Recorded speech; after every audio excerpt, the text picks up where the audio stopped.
Moi, Alain, comme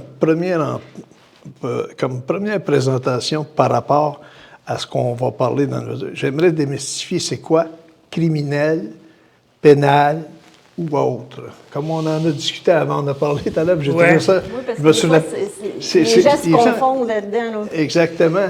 Tu as parlé tout à l'heure de, je trouve ça intéressant, la reine.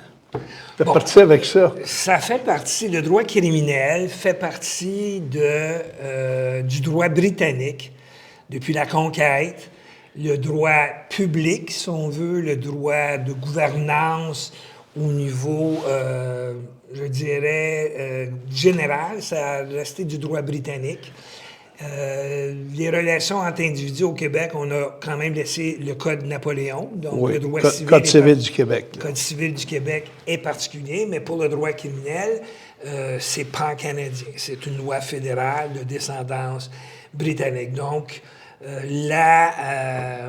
l'historique, les années, je pense, 1200 et suivants, là, quand on a commencé à avoir des poursuites avec des droits des accusés, on a toujours dit que c'était Rex. Rex pouvait être le roi ou Regina pour la reine contre quelqu'un. Le fameux Regina qu'on voyait partout. Là. D'ailleurs, dans mon livre, vous allez avoir... Maintenant, on a réglé le problème. On a tout remplacé ça par R majuscule. OK. Parce que les jugements maintenant qui sortent, c'est le roi contre. Alors que quand vivait la reine, c'est la reine contre. La plupart des auteurs ont décidé de marquer R, puis ça simplifie la tâche. Ça, c'est le droit criminel en général. Si on parle des autres formes de loi, ça n'implique pas par de exemple, judiciaire.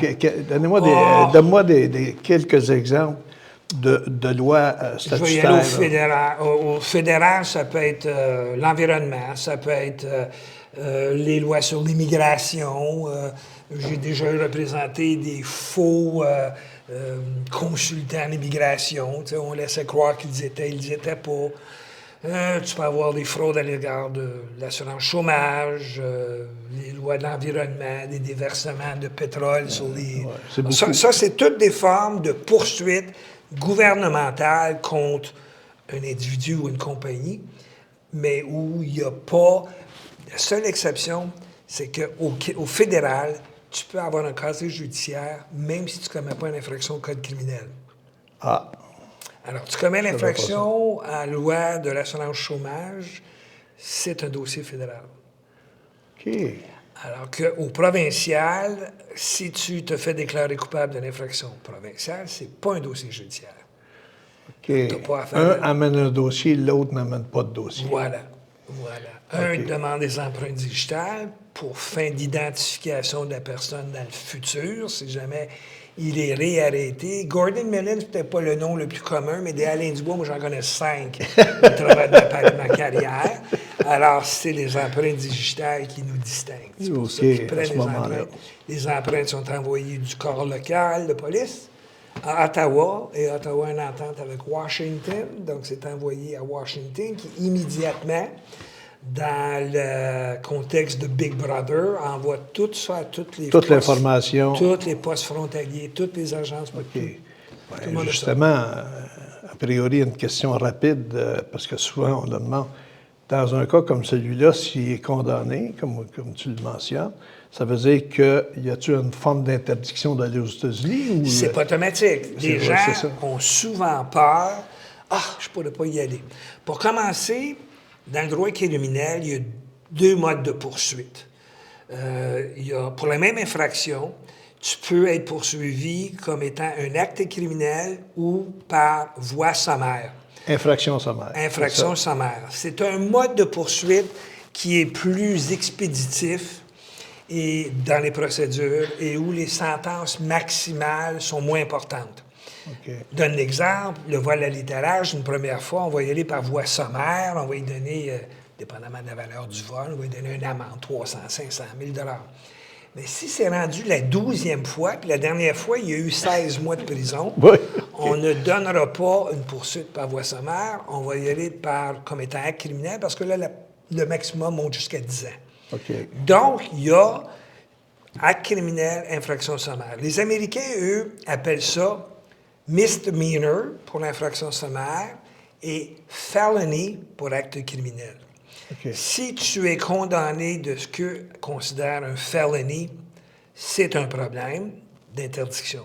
Mais la plupart du temps, c'est des infractions sommaires et ils ont une liste de crimes pour lesquels ils n'ont pas d'avis d'interdiction.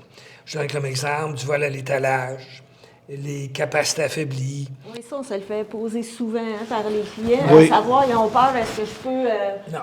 Le problème de nos citoyens, c'est qu'ils ont justement tellement peur qu'ils ne vont pas le dire. J'ai eu un client il y a 4 ans environ, il m'appelle dans le temps des fêtes, je voulais retourner au condo en Floride, ça fait, je sais pas, 78 ans, mettons.